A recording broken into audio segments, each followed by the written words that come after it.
there is some missiles flying all over Ukraine over the past 24 hours. You know, it flew like this. Yeah, no, press the like button. So, Commander, press the like button to hit the targets in Ukraine. I don't know what you want to hit. No, but anyway, for those that are interested to join the DPA army as a private, to clean the toilet, do press the subscribe button. The toilets are waiting for you. And anyway, we move on away from this missile strike of the air base. We go into the Kharkiv front. At the Kharkiv front, the Russian forces continue to put pressure on the Ukrainians. They are attacking at Klipoki, Nekushny, Ternova, Ibiske, Staritsia, Vovchansk, Taike, as well as what is this called? Vovchansky Kutori. So there is quite a number of attacks, and it seems like the Ukrainian counteroffensive over at the Kharkiv front had ran its course, which is why the Russians are now back on the offensive. I still maintain the similar things. I don't believe that the Russians are looking to go far unless the Ukrainians do not want to defend. But I think that they are now just simply trying to establish a defense line where it's easy to defend, probably along the river systems. So we got to go into the sector by sector. Over the Lipsy sector, the Russian forces are attacking towards Lipsy as well as in the area of Klipoke. So the situation have not really changed much. The Ukrainian mapping shows a pretty wide gray zone, more than half of Klipoke as it is under the gray zone. But we shall continue to monitor. Over at the situation at Nekushny are very interesting. Other than the Ukrainian mapping have shown that the Russian forces have a bit more grounds over in the northern part of Zeleny, with a wide area here is all gray zone. There is, however, geolocations to show that Ukrainian forces have firm locations in all along this defense line around Nekushny. So they are definitely defending in this area of Zeleny, and I think the Russians are just striking them, which is what these geolocations are. They are striking the Ukrainian positions as they hold a line just along the border. So the fighting at Nekushny continues in this area here. The next frontline change, not frontline change, the next battles is in this Staritsia sector. There is some reports from the Russian Defense Ministry talking about inflicting losses on the Ukrainian forces at Ternova as well as Ibiske. So it's unclear if the Russians actually have some kind of like a advancement where they then attack these two settlements, or just attacking the area. We do not know, because it could be just artillery strikes. So anyway, we will continue to just record it in this way. And now there's fighting reported at Staritsia.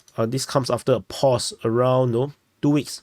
It's a 2 weeks pause of Russians attacking at Staritsia. So we are now having this returning. And we move on to asking you to subscribe, and then press the like button if you still have not. I'm feeling like a auntie, like keep asking you to eat the vegetables. You bastard. Okay, then we go into Vovchansk sector. So at the Vovchansk sector, Russian forces are on the counter. They have taken this aggregate factory. Yeah. So they now going over here and tell you to press the like button, and then they are also attacking along the Kolokosova Street, and in this area here, they are basically trying to push out. And try to push the Ukrainians out. The Ukrainians have only this crossing, this bridge that have not seen any geolocation saying that it's destroyed. This is the only bridge that I know of that is still probably usable. And there could be other bridges that the Ukrainians could use to reinforce the northern part. As you can see, there is some dirt path showing that there's some crossing over here at Vovchansk River. You can see. Oh yeah, there's a small little dirt bridge there. So Ukrainians could use that as well. So there is these are two crossings around here. The Ukrainians, in my opinion, is struggling to hold this salient, this salient over here. And with this getting pushed out, I think defending the bridgehead will be very important. If not, then I think they will have to start to redraw to the southern part of the Vovchansk River. And for those that cannot see the river, it looks like this. There's an entire river system around here. The Ukrainians will have to fall back as the Russians continue to put pressure in this area here. And there is also some updates regarding this area. The Ukrainian mapping have considered that the Russians have taken everything in the north of this position. This area here is still gray zone, but my feeling is that it's under Russian control. And if you can look at the relief mapping, you can see that the Russians have basically all the high grounds around here. So these are all the high grounds that the Russians now have control over, allowing them to provide fire support and a fire attack on Ukrainian positions. So this is happening. And over at the Taikei region, the Russian forces are also attacking Taikei. And there is probably some attack over at Vovchansk Kotori because of the Russians' report. Probably fire attack, it could be artillery attack. And so that's the current situation. We have the Ryba, the Russian source, on the 11th of May already declared Taikei under Russian control. But the Russians have never said that they have captured it. The Russian Defense Ministry have never said that. In the rear positions at this Vovchansk sector, Russian forces have established fortifications. So they are now preparing fortification around here. Previously, the fortification was around this highway region. So this is where a new line of defense is being prepared in the southern part of Platonivka.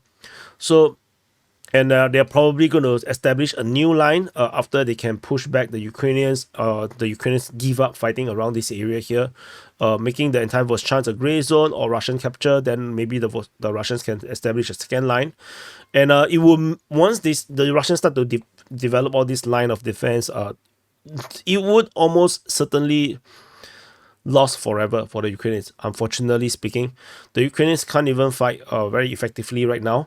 So if the Russians have an established defensive position, it's lost forever. Unless NATO go into the war, So if you are supporting Ukraine, you have to pray for World War III, and maybe that will help to support Ukraine.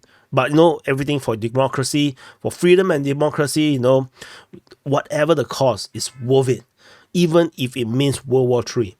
And nuclear war, nuclear fallout, and you can no longer watch DPA's video, is worth it. We shall all become farmers.